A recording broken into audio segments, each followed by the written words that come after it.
So, the general rules for creative writing are really important to grasp in order that you have a sophisticated story which not only speaks to your area of study, but also is really interesting to read. So, you want your stories to have a non-plot focus. Obviously, in the younger years, your focus when you were writing a story was this happened, then this happened, then this happened. That's not what we want anymore. Instead, we want to focus on theme, structure, language techniques, and emotional maturity. And if you can demonstrate all of these things, that's so much more important than having an action-packed plot where a million things happen in the space of 800 words. This means that you're going to be restricting your story to 1 or 2 characters which you truly develop. Also, you're going to be limiting dialogue and first-person writing. Not only does this sort of give away bad writing, because it's very difficult to write in, so it's not always authentic. So if you avoid these very tricky areas, you can dodge the areas of creative writing which are most difficult and just focus on your strengths in producing an authentic and creative piece of writing. This means that your language and your piece as a whole will be descriptive and sophisticated, and this is really what the marker is looking for. As a result, you're going to have to employ language techniques in order to achieve this. And this means using descriptive language and employing the language techniques which you've analysed in your analytical studies and now applying them to your creative works. This also means developing and employing a consistent structure in your stories to ensure that the markers don't get lost in your theme and really have something to follow and focus on. So, how can you structure your story? Now, structure is an extremely important element of the creative writing process. You can have a beautiful story, but if it's illogical and makes no sense, it's just going to feel like an absolute bore to read. So, structure your stories in one of the following ways. The first option is the brick wall structure. Now, it's called the brick wall structure because it's exactly that, it's a brick wall. Basically, it's many layers piled on top of each other in order to achieve a coherent essay. You've got, firstly, a description of scenery with symbolism and motif. So that's really the basis of your story and the introduction. As we've said, you want to be focusing on scenery, you want to be focusing on character development and description rather than plot. So bringing in a motif very early on will allow you to then come back to it later and have a really sophisticated and well-rounded structure. You then go on to introduce the main character. Now, this main character is the persona that you're working with, so one you should be familiar with and that you'll go on to develop later in the story. You then want to introduce your area of study theme.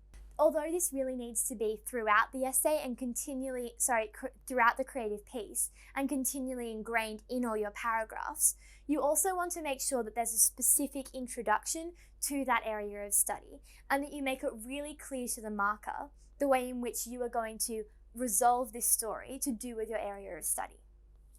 You're then bringing in the conflict. Now, obviously, every story needs a conflict or a major event in order to propel it. So you need to decide what that's going to be and then bring that in. You need to then go on to explore the area of study themes in depth, as we've discussed. At the end of the story, you come back and resolve the conflict. And an interesting way to do this is to actually use your area of study to resolve the conflict. You then need to comment on change and journey to do with a character. Now, this is a real way of showing emotional maturity to the marker and demonstrating that you're not just merely focusing on the plot of your story, but you really have an understanding of the characters that you're working with and the emotional journey which they've been on.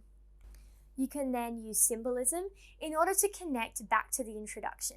Now, that motif which we discussed earlier, you bring that back at the end. So that could be anything, perhaps a colour, an abstract, or even just a physical object, which really allows you to give your story a nice cyclical structure, which is sophisticated and very interesting. Elements of your story which are also important are the characters. Now, obviously, the characters are the people of your story, so they need to be interesting, not boring or uninteresting characters who really have nothing to say or nothing to prove. You want to be creating characters which are really going to get your marker inspired. And the easiest way to do this is to base the characters on people that you yourself know. Because this means that they're going to be believable characters, they're going to be likable, and they're going to be psychologically plausible. So you can be writing a story on your friends, on your family, and then really using the little quirks and things you know about those people to create a character which is highly believable. This means that you can also make your characters a symbol of your area of study subtheme. For example, if your area of study is power, you could perhaps create a character who was an angry and manipulative policeman to demonstrate the role of corruption and authority in the idea of power. So characters are really a way of not only having a sophisticated story, but also addressing your sub-theme on a different level. It's important that you have a few characters planned because, as we've said, based on what you get as the stimulus on the day, it's really important that you can be adaptable and create a story which is relevant to the question, not just the character which you've got in your head and you're desperate to get down on the page. Setting is the next element. Now, it's really important to pick a beautiful, interesting, or symbolic setting. You want to pick somewhere that is actually going to be interesting to read about and really has enough substance so that you can write enough about it. Pick somewhere perhaps that you know well or you've researched well. So a place where you've been as a child, where you've grown up, where you currently are, or perhaps somewhere that you've done a lot of historical research on the internet. This provides authenticity. So for example, you could write about your beach holiday or a local shop. Or if you're writing a historical story, say set in the trenches of World War I, you know that you've gone away and done that historical research to make sure that your story is accurate. It's also really important that you don't change your settings throughout the story, as it takes a lot of time to warm the reader up to the setting through description. By jolting between settings, that's really worrying because you're not going to have enough time for character development. Plot is the next element of your story. Now, you can use structure as a way of revealing your theme. The brick wall structure, which we went through before, is a simple and I think highly effective way to demonstrate your theme through a short story. However, you can also use a number of different plot structures. It's more useful, however, to demonstrate a simple plot and dress this up with techniques. As we've said, you don't want too much happening in your story, rather you want a couple of things to happen beautifully and descriptively. This means that you could perhaps use a twist in the plot or an unexpected ending as a means of having a relatively simple plot, but then also demonstrating a degree of change and interest towards the end. You can also use a cyclical plot, which, as we've discussed, is a good representation of the area of study theme through perhaps having a motif at the beginning and the end and then linking them together.